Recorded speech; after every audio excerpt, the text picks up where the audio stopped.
ساری کائنات اس سوچ میں ہے کہ خدا راضی ہو جائے، اور خدا کی رحمت اس طلب میں ہے کہ میرا مصطفیٰ راضی ہو جائے۔ آدم علیہ السلام 300 سال تک روتے رہے، حسین ابن علی نے اپنا تن من دھن سب کچھ اللہ کے نام قربان کر دیا۔ محمد حق لینے نہیں آیا، محمد تو حق دینے آیا ہے۔ قبل اس کے کہ اللہ کے رسول اسے سنگسار کرنے کا حکم دیتے، اتنے میں اس عورت نے کہا یا رسول اللہ میرے اندر بچہ بھی ہے۔ تو پیچھے مڑ کر بچے کو رسول کریم صلی اللہ علیہ وسلم کے ہاتھوں میں دیکھا تو عرض کی یا رسول اللہ زندگی میں آخری بار مجھے میرے بچے کو دیکھنے دیجیے، میں محمد کی چوکھٹ پر آ جانا، تو سناتی جائے گی محمد سنتا جائے گا۔ جیسے ہی رمضان المبارک کا مہینہ آتا ہے تو اللہ تعالیٰ رزق کے، روزی کے تمام دروازے کھول دیتا ہے، اور چھیڑ چھاڑ کرنے والے شیطان کو اللہ تعالیٰ قید کر دیتا ہے، پنجرے میں بند کر دیتا ہے، تاکہ تم خالص عبادت کرو، تمہیں روکنے والا کوئی نہ ہو، اللہ کی عبادت سے اللہ کی عبادت کے درمیان خلل ڈالنے والا کوئی نہ ہو، تمہیں بہکانے والا کوئی نہ ہو، تم خالص ہو کر اللہ کی عبادت کرو۔ اور ایک بات کا خاص دھیان رکھنا کہ شیطان تو رمضان المبارک کے مہینے میں قید کر لیا جاتا ہے، شیطان تو پنجرے میں بند کر دیا جاتا ہے، شیطان کے کچھ چیلے ہیں جو انسانی روپ رکھتے ہیں، انسانی روپ کے شیطان کے کچھ چیلے ہیں، شیطان کے کچھ عقیدت مند ہیں، وہ آزاد رہتے ہیں، انہیں اللہ تعالیٰ قید نہیں کرتا، وہ ابھی بھی ہمارے گرد و نواح موجود ہیں جو ہمیں گمراہی کی طرف لے جانا چاہتے ہیں، جو ہمیں رمضان میں بھی گناہ کبیرہ کی طرف لے جانا چاہتے ہیں، جو ہمیں رمضان میں بھی شراب پلوانا چاہتے ہیں، زنا کروانا چاہتے ہیں۔ یہ شیطان کے چیلے ہیں۔ کون سے چیلے؟ جو نفسانی خواہشات کے پجاری ہیں، جو شہوت کے پجاری ہیں، جن کے بارے میں اللہ تعالیٰ نے خود قرآن کریم میں اپنے محبوب کو فرمایا، اے میرے محبوب کچھ لوگ ایسے ہیں جو مجھے خدا ماننے کے بجائے اپنے نفس کو خدا مان بیٹھے، جو میری بندگی کرنے کے بجائے نفس کی پوجا کرنے لگے ہیں۔ ہمارے گرد و نواح ایسے لوگ موجود ہیں۔ سب کچھ کرنا، ایسے لوگوں کی مجلس میں مت بیٹھنا، اگر بیٹھو گے تو یاد رکھنا تم لوگ تباہ و برباد ہو جاؤ گے، تم لوگ اجڑ جاؤ گے۔ رسول کریم صلی اللہ علیہ وسلم نے فرمایا قیامت کے دن رمضان اور قرآن جن کی سفارش کے لیے کھڑے ہو گئے، جن کی حمایت کے لیے کھڑے ہو گئے، ان کے لیے جنت میں جانا واجب ہو گیا۔ قیامت کے دن رمضان اور قرآن جن لوگوں کی سفارش کے لیے کھڑے ہو گئے، سمجھو ان کے لیے جنت میں جانا واجب ہو گیا۔ اور ساتھ میں اللہ کے رسول نے یہ بھی فرمایا کہ قیامت کے دن رمضان اور قرآن جن کے خلاف کھڑے ہو گئے، ان کے لیے جہنم میں جانا واجب ہو گیا۔ اس لیے رسول کریم صلی اللہ علیہ وسلم دعا فرمایا کرتے تھے، اے میرے مالک قیامت کے دن رمضان اور قرآن کو ہمارا سفارشی بنانا، رمضان اور قرآن کو ہمارے خلاف مقدمہ کرنے والا نہ بنانا، ہمارا سفارشی بنانا، ہماری شفاعت کرنے والا بنانا۔ پتہ چلا رمضان اور قرآن جن کے حق میں سفارش کر دیں، جن کے لیے سفارش کر دیں، پھر جنت میں جانے کے لیے انہیں کوئی نہیں روک سکتا، اور رمضان جس کے خلاف کھڑا ہو جائے، قرآن جس کے خلاف کھڑا ہو جائے، پھر جہنم میں جانے کے لیے انہیں کوئی نہیں روک سکتا۔ ایک دن رسول کریم صلی اللہ علیہ وسلم مسجد نبوی میں آئے، آپ خطبہ ارشاد فرمانے کے لیے ممبر کے اوپر چڑھنے لگے۔ آپ نے پہلے زینے پر اپنا قدم مبارک رکھا، ممبر کے پہلے زینے پر اپنا قدم مبارک رکھا تو فرمایا آمین، دوسرے زینے پر قدم مبارک رکھا تو فرمایا آمین، اونچی آواز سے فرمایا آمین، تیسرے زینے پر قدم مبارک رکھتے ہی آپ نے فرمایا آمین۔ جب خطبہ ارشاد فرما چکے، خطبہ ارشاد فرمانے کے بعد صحابہ کرام بول ہی پڑے، یا رسول اللہ کریم آقا آج کچھ عجیب سا منظر دیکھنے کو ملا ہے۔ اس سے پہلے تو آپ نے کبھی بھی آمین نہیں کہا تھا، یہ رمضان المبارک کا ہی مہینہ تھا، اس سے پہلے تو کبھی بھی آمین نہیں سنی تھی۔ ممبر کے زینے کے اوپر چڑھتے ہوئے آج جیسے ہی ممبر کے زینے پر آپ نے قدم رکھا تو فرمایا آمین۔ آمین کہنے کی وجہ کیا تھی؟ تو رسول کریم صلی اللہ علیہ وسلم نے فرمایا صحابہ، جب میں نے ممبر کے پہلے زینے پر اپنا قدم رکھا تو اللہ کا حکم لے کر حضرت جبریل علیہ السلام میری خدمت میں حاضر ہوئے۔ جبریل نے آ کر مجھے اللہ کا سلام دیا اور ساتھ میں کہا یا رسول اللہ، وہ شخص ہلاک ہو جائے، وہ شخص تباہ ہو جائے جس کے سامنے آپ کا مبارک سا میٹھا سا نام لیا جائے اور وہ درود پاک کا نذرانہ پیش نہ کرے، وہ شخص ہلاک ہو جائے۔ یہ سن کر میرے نبی نے فرمایا آمین۔ وہ شخص ہلاک ہو گیا۔ اے نوجوان، اگر تو تباہی سے بچنا چاہتا ہے، اگر تو ہلاکت سے بچنا چاہتا ہے، اگر تو گمراہی سے بچنا چاہتا ہے، اللہ کے غصے سے، اللہ کے غضب سے بچنا چاہتا ہے، تو پھر جب تیرے سامنے سونے نبی کا میٹھا نام لیا جائے، تیرے سامنے میرے سونے محمد کا نام آ جائے، تو چوم کر اپنی آنکھوں پر لگانا اور ساتھ میں درود شریف کا نذرانہ بھی پیش کرنا، کیونکہ یہ وہ بابرکت نام ہے جس پر خود خدا درود بھیجتا ہے۔ اور اللہ فرماتا ہے فرشتوں، جب میں خدا درود بھیج رہا ہوں پھر تم کیوں نہیں بھیجتے؟ تم بھی پڑھو نا درود، میرے حبیب کی ذات پر درود شریف کا نذرانہ پیش کرو نا۔ اب ساری کائنات خدا کو راضی کرنا چاہتی ہے، خدا درود پاک پڑھ کے سونے مصطفیٰ کو راضی کرنا چاہتا ہے، اپنے محبوب کو راضی کرنا چاہتا ہے۔ یہ سورج، چاند اور ستارے، یہ موسموں کا ایک دوسرے کے بعد آنا جانا۔ سورج اپنے وقت مقررہ پر اپنی حدیں طے کرتا رہا، دائیں بائیں نہیں، سیدھی راہ چلتا رہا۔ کیوں؟ اس لیے کہ اللہ راضی ہو جائے۔ اللہ نے ڈیوٹی جو لگا دی کہ تو نے سیدھی راہ چلنا ہے، دائیں بائیں نہیں چلنا، ہلنا ہلنا نہیں ہے، بس سیدھی راہ چلنا ہے، اس لیے کہ اللہ راضی ہو جائے۔ چاند نے اپنا راستہ نہیں بدلا، سیدھی راہ چلتا رہا۔ کیوں؟ اس لیے کہ اللہ راضی ہو جائے۔ سورج، چاند اور ستارے جہان کو روشن کرتے رہے، جہان میں چاندنی پھیلاتے رہے، نور پھیلاتے رہے۔ کیوں؟ اس لیے کہ اللہ راضی ہو جائے۔ اللہ نے ڈیوٹی جو لگا دی ہے۔ اگر میں انبیاء علیہم السلام کی بات کروں تو جناب آدم علیہ السلام 300 سال تک روتے رہے، 300 سال تک روتے رہے، اتنے روئے کہ آنکھیں خون کے آنسو بہانے لگیں۔ کسی نے پوچھا اے اللہ کے نبی، آپ تو اللہ کے نبی ہیں، آپ تو جنتی ہیں، آپ سے تو کوئی خطا سرزد نہیں ہو سکتی، آپ تو معصوم ہیں، پھر بھی آپ اس قدر زار و قطار کیوں رو رہے ہیں؟ آدم علیہ السلام رو کر کہتے ہیں اس لیے کہ اللہ راضی ہو جائے۔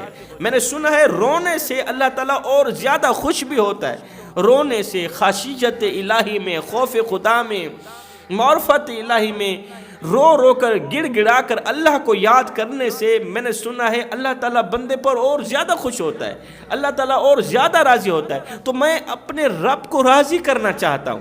اگر میں حضرت سیدنا شعیب علیہ السلام کی بات کروں تو حضرت شعیب علیہ السلام خشیت الہی میں، خوف خدا میں اتنے روئے کہ نبی نہ ہو بیٹھے، آنکھیں بھی جاتی رہیں۔ اگر میں جناب حضرت سیدنا شعیب علیہ السلام کی بات کروں تو حضرت شعیب علیہ السلام خشیت الہی میں، خوف خدا میں، اللہ کی محبت میں، معرفت الہی میں اتنے روئے کہ نبی نہ ہو بیٹھے، آنکھیں بھی جاتی رہیں، آنسو بہا کر آنکھیں جاتی رہیں۔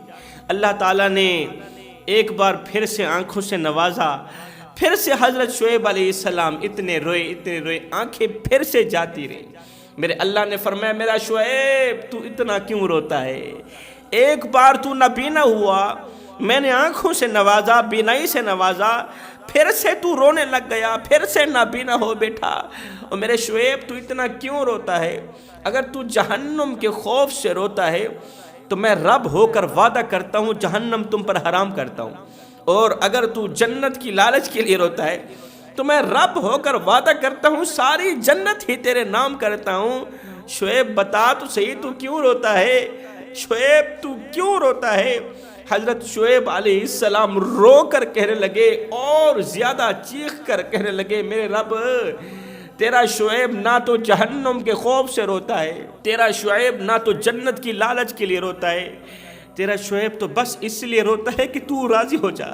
میں تو صرف تجھے راضی کرنا چاہتا ہوں۔ کربلا کی سرزمین پر فاطمہ کے بیٹے حسین ابن علی نے اپنا تن من دھن سب کچھ اللہ کے نام قربان کر دیا۔ کڑیل نوجوان علی اکبر لٹا دیے، علی اصغر قربان کر دیے، اونو محمد لٹا دیے، قاسم کا شباب لٹ گیا، عباس کے بازو کٹ گئے۔ کسی نے پوچھا، اے حسین ابن علی اتنا کچھ کرنے کی ضرورت ہی کیا تھی؟ اتنا کچھ کیوں کیا؟ 72 گھنٹے کی پیاس برداشت کرنا پڑی، 3 دن کی بھوک برداشت کرنا پڑی، اپنا کنبہ لٹا دیا، خاندان قربان کر دیا۔ کیوں؟ آپ نے فرمایا اس لیے کہ میرا اللہ راضی ہو جائے، اور میں تو اپنے رب کو راضی کرنا چاہتا ہوں۔ میں رب راضی ہو گیا تو پھر سب راضی ہو گیا، پھر جگ راضی ہو گیا۔ اس لیے میں کہتا ہوں جوانو، رب کو پانے کی کوشش کرو، رب کو راضی کرنے کی کوشش کرو۔ جب رب راضی ہو گیا تو پھر سب راضی ہو گیا، پھر مصطفیٰ کریم بھی راضی، پھر ہر ایک چیز راضی ہو گئی۔ اب جو نقطہ دینے والا ہوں وہ یہ ہے کہ ایک طرف ساری کائنات ہے، دوسری طرف تنہا میرے محمد کی ذات ہے۔ ایک طرف ساری کائنات رو رہی ہے، چیخ رہی ہے، چلا رہی ہے، خوف خدا میں، خشیت الہی میں ساری کائنات اللہ کو راضی کرنا چاہتی ہے۔ ایک طرف ساری کائنات ہے، دوسری طرف تنہا میرے محمد کی ذات ہے۔ ساری کائنات اس سوچ میں ہے کہ خدا راضی ہو جائے، اور خدا کی رحمت اس طلب میں ہے کہ میرا مصطفیٰ راضی ہو جائے۔ ساری کائنات یہ چاہتی ہے کہ خدا راضی ہو جائے، اور خدا کی رحمت اس طلب میں ہے کہ میرا مصطفیٰ راضی ہو جائے۔ تو اللہ فرماتا ہے جب میں اپنے محبوب پر درود بھیجتا ہوں، فرشتوں تم کیوں نہیں بھیجتے؟ تو جو میرے نبی کا نام سنتے ہی درود پاک نہیں پڑے گا، نبی کی ذات پر درود پاک کا نذرانہ پیش نہیں کرے گا، بس وہ ہلاک ہو گیا۔ رسول اکرم صلی اللہ علیہ وسلم فرماتے ہیں جب جبریل نے مجھے کہا کہ یا رسول اللہ وہ شخص ہلاک ہو جائے جس کے سامنے آپ کا مبارک نام لیا جائے اور وہ درود پاک نہ پڑھے، میں نے کہا آمین۔ دوسرے زینے پر قدم رکھتے ہی جبریل نے عرض کی یا رسول اللہ وہ شخص بھی ہلاک ہو جائے جس نے اپنی زندگی میں بوڑھے والدین کو پایا، والدین کا بڑھاپا پایا، والدین کی خدمت کر کے جنت حاصل نہ کر سکا۔ مطلب کہ وہ والدین کو دکھ دیتا تھا، والدین کو درد دیتا تھا، والدین کا جینا حرام کر رکھا تھا، زندگی میں ایسی گھٹیا حرکتیں کرتا تھا کہ اسی کی گھٹیا حرکتوں کی وجہ سے اس کے بوڑھے باپ کی عزت والی پگڑی کسی کمینے کے پاؤں تلے رلتی نظر آتی۔ ایسا شخص بھی ہلاک ہو گیا۔ نبی فرماتے ہیں میں نے کہا آمین۔ جب میں نے تیسرے زینے پر قدم رکھا تو جبریل نے عرض کی یا رسول اللہ وہ شخص بھی ہلاک ہو جائے جس نے اپنی زندگی میں رمضان المبارک کا مہینہ پایا اور رمضان کا ادب نہ کر سکا، رمضان کا احترام نہ کر سکا اور جہنم میں چلا گیا، ایسا شخص بھی ہلاک ہو جائے۔ جو رمضان کا ادب اور احترام نہیں کر سکا، اس کا مطلب جو رمضان کا ادب نہیں کرتا، احترام نہیں کرتا، جو رمضان کو عزت نہیں دیتا، جو رمضان کو وہ مقام نہیں دیتا جس عزت کا رمضان حقدار ہے، وہ شخص بھی ہلاک ہو گیا۔ خدا را جوانوں اگر ہلاکت سے بچنا چاہتے ہو تو پھر چوک پہ کھڑے ہو کر سگریٹ مت پیا کرو، رمضان کا حیا کیا کرو۔ آج تم رمضان کا حیا کرو، اللہ تعالیٰ کل تمہارا حیا کرے گا۔ آج اگر تم میرے رب کے رمضان کا ادب و احترام نہیں کرو گے، اللہ تعالیٰ تمہیں ذلیل و خوار کر کے رکھ دے گا۔ اور میرے کریم نبی کا فرمان بھی ہے، میرے نبی نے فرمایا صحابہ دنیا کی کوئی بھی طاقت میری امت کو ذلیل و رسوا نہیں کر سکے گی، کوئی بھی طاقت میری امت کو بے عزت نہیں کر سکے گی جب تک میری امت رمضان کا ادب کرتی رہے گی، رمضان کا احترام کرتی رہے گی، اور جب میری امت رمضان کا ادب و احترام چھوڑے گی ذلیل و خوار ہو جائے گی، پھر اس طرح ذلیل ہوگی کہ دنیا کی کوئی بھی طاقت ان کی ذلالت دور نہیں کر سکے گی، ان کو عزت نہیں دے سکے گی۔ اس لیے میں کہتا ہوں اپنے اندر احساس گناہ پیدا کرو، اپنے اندر احساس گناہ لاؤ، جب بھی کوئی گناہ ہو جائے فوراً توبہ کر لیا کرو۔ احساس گناہ مومن کے لیے بہت بڑا خزانہ ہے، مومن کے لیے بہت بڑا سرمایہ ہے۔ مومن سے جب بھی کوئی غلطی ہو جاتی ہے، کوئی گناہ سرزد ہو جاتا ہے، تو مومن گناہ پر شرمندگی محسوس کرتا ہے، مومن فوراً ہی توبہ کر لیتا ہے۔ رمضان المبارک کا مہینہ تھا، ایک عورت سے زنا سرزد ہو گیا، زنا جیسا گناہ سرزد ہو گیا، زنا جیسا گناہ، اتنا بڑا گناہ سرزد ہو گیا۔ یہ عورت میرے نبی کی خدمت میں حاضر ہوئی، عرض کی یا رسول اللہ مجھ پر حد جاری کر دی جائے، مجھے سنگسار کیا جائے، مجھے ختم کر دیا جائے، اس لیے کہ میں نے گناہ کبیرہ کر دی، میں گناہ کبیرہ کی مرتکب ہوئی، زنا کر بیٹھی۔ قبل اس کے کہ اللہ کے رسول اسے سنگسار کرنے کا حکم دیتے، اتنے میں اس عورت نے کہا یا رسول اللہ میرے اندر بچہ بھی ہے، میرے اندر بچہ بھی موجود ہے۔ جب اس نے کہا میرے پیٹ میں حمل سے ہوں اور میرے پیٹ میں بچہ بھی موجود ہے، زنا کی وجہ سے، زنا کے ذریعے میں حمل سے ہوئی، تو اللہ کے رسول نے فرمایا جب تجھے سنگسار کیا جائے گا تو تیرے بچے کی بے جان چلی جائے گی، ہم تیرے بچے کو سزا نہیں دینا چاہتے، لہٰذا تو واپس چلی جا، جب بچہ پیدا ہو جائے بچے کو جنم لینے کے بعد میرے پاس آنا۔ یہ گنہگار عورت، زنا جیسے گناہ کی مرتکب عورت واپس چلی گئی، 9 ماہ اپنے گھر میں رہی۔ اللہ اکبر! یہ گناہ اسے اندر سے کھوکھلا کرتا گیا، اسے اندر سے مارتا تھا، چپتا تھا کہ میں نے یہ گناہ کیوں کیا، ہائے مرنے کے بعد اللہ کو کیا منہ دکھاؤں گی، قیامت کے دن جب میرا اللہ مجھے کہے گا کہ میرے لیے کون سا تحفہ لے کر آئی ہے، کیونکہ دوستی کا تقاضا یہ ہے کہ جب دوست کسی دوست کے گھر جائے، دوست کے پاس جائے تو کوئی نہ کوئی تحفہ لے کر جائے، تو جب میں اللہ کی حضور سامنے آؤں گی، حاضر ہوں گی، تو 1,24,000 رسولوں اور پیغمبروں کی امتوں کے سامنے جب اللہ فرمائے گا اے میری بندی بتا تو صحیح تو میرے لیے کون سا تحفہ لے کر آئیے، میں جو تیرے اوپر اتنی ہزاروں نعمتوں کی بارش برساتا رہا، میں رب کے تیرے اوپر ہزاروں احسانات ہیں، بتا تو صحیح تو میں رب کے لیے کون سا تحفہ لے کر آئی ہے۔ تو پھر اپنے دامن میں زنا جیسا گناہ دیکھ کر مجھے شرم نہیں آئے گی، بجائے تحفہ لے کر جانے کے جب میں زنا جیسا گناہ لے کر جاؤں گی تو مجھے شرم نہیں آئے گی، ہائے میں اتنا بڑا گناہ کر بیٹھی۔ 9 ماہ ہوئے، بچہ پیدا ہو گیا، 2-4 دن بعد جب یہ اٹھنے کے قابل ہوئی، بچہ جننے کے بعد 2-4 دن کے بعد جب یہ عورت اٹھنے کے چلنے پھرنے کے قابل ہوئی تو یہ سیدھا بچے کو اٹھا کر رسول کریم صلی اللہ علیہ وسلم کی خدمت میں حاضر ہوئی، یا رسول اللہ مجھ پر حد جاری کر دی جائے، وہ گناہ مجھے سونے نہیں دیتا، اس گناہ نے سکون چین و قرار چھین لیا ہے، اس گناہ نے مجھ سے سب کچھ چھین لیا ہے، لہٰذا میں پاک ہونا چاہتی ہوں، میں صاف ہونا چاہتی ہوں، کہیں قیامت کے دن مجھے شرمندگی نہ اٹھانی پڑے۔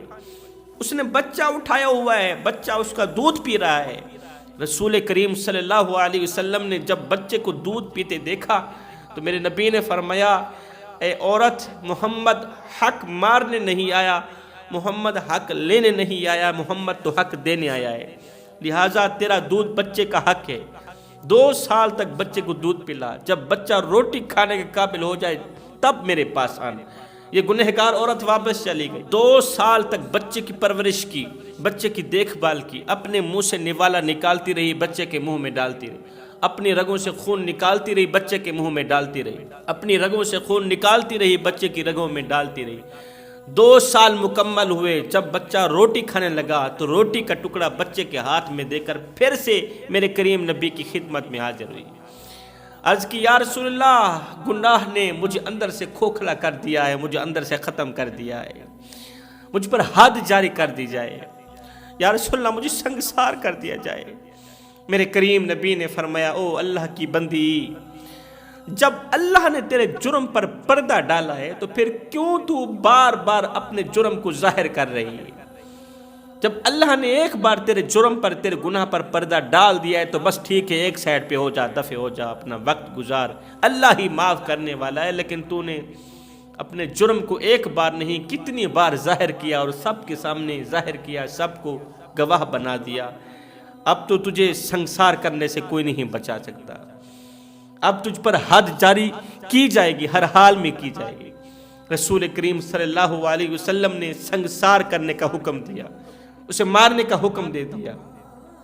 اب صحابہ کرام اسے لے کر جا ہی رہے تھے، 2-4 قدم آگے بڑھی تو ایک دم اسے بچے کی یاد آئی، تو پیچھے مڑ کر بچے کو رسول کریم صلی اللہ علیہ وسلم کے ہاتھوں میں دیکھا تو عرض کی یا رسول اللہ زندگی میں آخری بار مجھے میرے بچے کو دیکھنے دیجئے، زندگی میں آخری بار مجھے میرے جگر کی بوٹی کو دیکھنے دیجئے۔ یہ عورت واپس آئی، اپنے بچے کو غور سے دیکھا، اسے چوم کر کہنے لگی ہائے میرے بچے، تیری ماں تیرے ساتھ وفا نہ کر سکی، تیری بد کردار ماں، تیری گنہگار ماں تجھ سے وفا نہ کر سکی۔ یہ کہتے ہوئے وہ گنہگار عورت سنگسار ہونے کے لیے چلے گی، فرشتوں نے اسے سنگسار کر دیا، ختم کر دیا، پتھر مار مار کے جان سے ہی مار دیا، وہ مر گئی۔ جب اس کی تدفین کرنے لگے تو کسی صحابی نے کہا کتنی بدکار عورت تھی، کتنی بد کردار عورت تھی، رسول کریم کے زمانے میں، رسول کریم کی موجودگی میں اس نے اپنا منہ کالا کر دیا، رسول کریم کی موجودگی میں، آپ کے مبارک دور میں، پاک دور میں اس نے اپنا منہ کالا کر دیا۔ جب میرے کریم نبی نے سنا تو میرے کریم نبی نے فرمایا صحابی منہ بند کر، اپنا منہ بند کر، تیری نظر اس کے گناہ کی طرف تو گئی ہے مگر اس کے احساس گناہ کی طرف نہیں گئی۔ صحابی یہ تو وہ خوش قسمت عورت ہے، وہ جنتی عورت ہے جو موت سے پہلے اس نے ایسے سلیقے میں، ایسے انداز میں توبہ کی ہے کہ اللہ تعالیٰ نے اس کے نہ صرف پچھلے گناہوں کو معاف کر دیا بلکہ پچھلے گناہوں کو نیکیوں بدل ڈالا۔ اور صحابی سن، اس نے مرنے سے پہلے اس طرح کی توبہ کی ہے کہ اگر وہ توبہ 70 جہنمیوں میں تقسیم کر دی جائے تو اللہ تعالیٰ 70 جہنمیوں کو جنت عطا کر دے۔ اس نے تو اس طرح کی توبہ کی ہے اور تو اسے بد کردار کہہ رہا ہے، تو اسے گنہگار کہہ رہا ہے۔ اب وہ گنہگار نہیں رہی، وہ تو اللہ کی محبوبہ بن کے مری، وہ تو اللہ تعالیٰ کی نیک بندی بن کے مری، اس پر اللہ بھی راضی ہے، اس پر اس کا رسول بھی راضی ہے، اس پر اس کے فرشتے بھی راضی ہیں۔ اللہ تعالیٰ اسے جنت میں اعلیٰ مقام دے گا، اور جنت میں اس کے لیے اللہ تعالیٰ نے خوبصورت عالی شان محل تیار کر رکھا ہے۔ تو فرمایا گناہ کرنے کے فوراً بعد اس چیز کا احساس ہونا کہ میں نے کیا کر دیا، میں حضرت انسان ہو کے، اشرف المخلوقات ہو کے اللہ کی نافرمانی کر بیٹھا، گناہ کر بیٹھا۔ گناہ کسے کہتے ہیں؟ گناہ کسے کہتے ہیں؟ جو چھپ کر کیا جائے اور کر کے پچھتایا جائے۔ جب گناہ کرنے کے بعد دل میں پچھتاوا آ جائے، احساس ہو جائے تو فوراً توبہ کر لینا اور اللہ کے محبوب بندے بن جانا۔ میرے کریم نبی نے فرمایا نا میں اللہ کا حبیب ہوں، پھر فرمایا جو جوان جوانی میں توبہ کرتا ہے وہ بھی تو اللہ کا حبیب بن جاتا ہے نا۔ تو جوانوں کیا تم اللہ کے حبیب نہیں بن سکتے؟ بن سکتے ہو، او نہ اللہ کے حبیب بن جاؤ، او نہ اللہ کے دوست بن جاؤ۔ جب تم اپنی ساری زندگی مالک کے نام کر دو گے تو پھر وہ ساری کائنات تمہارے نام کر دے گا نا۔ تو جوانوں یہ زندگی کے لمحے تمہارے اور میرے لیے غنیمت ہیں۔ میں ایک لمحے کے لیے تمہیں مدینے کی چوکھٹ پر لے جانا چاہتا ہوں، ان لوگوں کو مدینے کی چوکھٹ پر لے جانا چاہتا ہوں جنہوں نے نفرتوں کو عروج پر لا رکھا ہے اور محبتوں کا گلا گھونٹ رکھا ہے۔ میں کہتا ہوں نفرتوں کو ختم کر دو، نفرتوں کو مٹا دو، محبتوں کو بڑھا دو۔ محبت کرو کریم آقا کی غریب امت سے، پیار کرو کریم آقا کی غریب امت سے۔ اگر میں آپ کے بچوں سے پیار کروں تو میں آپ کو کتنا اچھا لگوں گا، اور اگر آپ میرے بچوں سے پیار کریں گے تو آپ مجھے کتنے اچھے لگیں گے۔ تو جب ہم سب لوگ کریم آقا کی غریب امت سے پیار کریں گے تو ہم کریم آقا کو کتنے اچھے لگیں گے۔ میرے کریم نبی نے تو پاگلوں کو اپنے سینے پر لگایا، نادانوں کو اپنے سینے پر لگایا۔ میرے نبی نے دشمنوں کی بیٹیوں کے سروں پر شفقت بھرا ہاتھ رکھا۔ میرے نبی نے دشمنوں کو اپنا بنایا، ہم نے اپنوں کو دشمن بنا دیا۔ مدینے کی دہلیز پر ایک کملی سی عورت رہا کرتی تھی، اس کا ذہنی توازن ٹھیک نہیں تھا، وہ جدھر کو جاتی تھی لوگ وہ راستہ چھوڑ دیتے تھے۔ یہ کملی سی عورت ہے، ایسے ہی وقت ضائع کر دیتی ہے۔ پورے مدینے میں وہ مشہور تھی، کوئی بھی اس کے دکھڑے سننے کو تیار نہیں تھا، کوئی بھی اس کے درد سننے کو تیار نہیں تھا، کوئی بھی اسے دعوت پر نہیں بلاتا تھا، شادی پر نہیں بلاتا تھا۔ وہ اس قدر کم عقل تھی، اور میری زبان میں جو کم عقل ہو ہم اسے پاگل کہتے۔ وہ پگلی سی بڑھیا سی عورت تھی۔ ایک دن میرے کریم نبی مسجد میں بیٹھے ہوئے، صحابہ بھی وہاں موجود ہیں، سیدنا عمر فاروق رضی اللہ تعالی عنہ موجود ہیں۔ اتنے میں وہ بڑھیا عورت مسجد نبوی کے دروازے پر آئی، اس نے میرے کریم نبی کو دیکھا تو نبی کو اپنی طرف اشارہ کیا، میرے پاس آؤ، میں نے کچھ کہنا ہے۔ کریم نبی خود اٹھے، حالانکہ حضرت عمر فاروق بھی سامنے کھڑے ہیں، اگر چاہتے تو عمر کو کہتے، عمر جاؤ نا 10-20 روپے دو، اسے ایک سائڈ پہ کرو، کملی سی عورت ہے، بڑھیا سی عورت ہے، اسے ایک سائڈ پہ کرو۔ نہیں، جب اس عورت نے میرے کریم نبی کو اپنی طرف بلایا، میرے نبی جاننے کے باوجود بھی کہ یہ کملی سی عورت ہے، ایسے ہی وقت ضائع کرے گی، میرے نبی خود اٹھے، اس بڑھیا عورت کے پاس گئے۔ جی بڑھیا، کیا کہنا چاہتی؟ اس نے کہا میں نے یہاں کچھ نہیں کہنا، سامنے یہ جو کھلا میدان پڑا ہے نا، میں نے وہاں جا کر سب کچھ سنانا ہے۔ سن کر نبی نے فرمایا آؤ آج تیرے ہی دکھڑے سنتے ہیں۔ نبی ساتھ چل پڑے، میدان میں چلے گئے، کڑکتی دھوپ ہے، تتی ریت ہے، نبی کا نازک بدن ہے، ایسے ہی گھماتی رہی، بے تک کی باتیں سناتی رہی، ایسے ہی گھماتی رہی، بے تک کی باتیں سناتی رہی۔ قبلہ گھنٹہ گزر گیا، 2 گھنٹے گزر گئے، جب وہ بڑھیا پگلی سی عورت تھکی، اس نے اپنے گھر کی طرف راہ لی۔ میرے کریم نبی آئے، مسجد میں بیٹھ گئے۔ سیدنا عمر فاروق رضی اللہ تعالی عنہ، آپ کو پتہ ہے جلالی صحابی تھے، آپ نے فرمایا اس بڑھیا عورت کی جرت کیسے ہوئی، اس نے آ کر میرے نبی کا ٹائم ضائع کر دیا، وقت ضائع کر دیا۔ کڑکتی دھوپ ہے، تپتی ریت ہے، میرے سونے محمد کا نازک بدن ہے، اس بڑھیا کو حیا بھی نہ آئی۔ سونیا، آپ جانتے نہیں ہیں کہ پورے مدینے میں اس کی کوئی سننے کے لیے تیار نہیں ہے۔ جب سیدنا عمر فاروق نے کہا نا یا رسول اللہ، آپ جانتے ہیں نا پورے مدینے میں اس کی کوئی سننے کے لیے تیار نہیں ہے، میرے نبی نے سر اٹھایا، عمر کو دیکھا، فرمایا او میرے عمر، پورے مدینے میں اس بیچاری کے دکھڑے کوئی نہیں سنتا، پورے مدینے میں اس بیچاری کے دکھڑے سننے کے لیے کوئی تیار نہیں ہے۔ اگر میں محمد بھی اس کے دکھڑے نہ سنوں تو وہ اپنے درد کس کو سنائے گی، وہ اپنے دکھڑے کس کو سنائے گی، اپنے سینے کا بوجھ کیسے ہلکا کرے گی۔ عمر جاؤ اس بڑھیا عورت کو کہہ دو، او بڑھیا میرا محمد فرما رہا ہے جب سینے کا بوجھ زیادہ ہو جائے، غموں کا بوجھ زیادہ ہو جائے تو اس بوجھ کو ہلکا کرنے کے لیے کسی اور کے دروازے پر نہ جانا، میں محمد کی چوکھٹ پر آ جانا، تو سناتی جائے گی، محمد سنتا جائے گا۔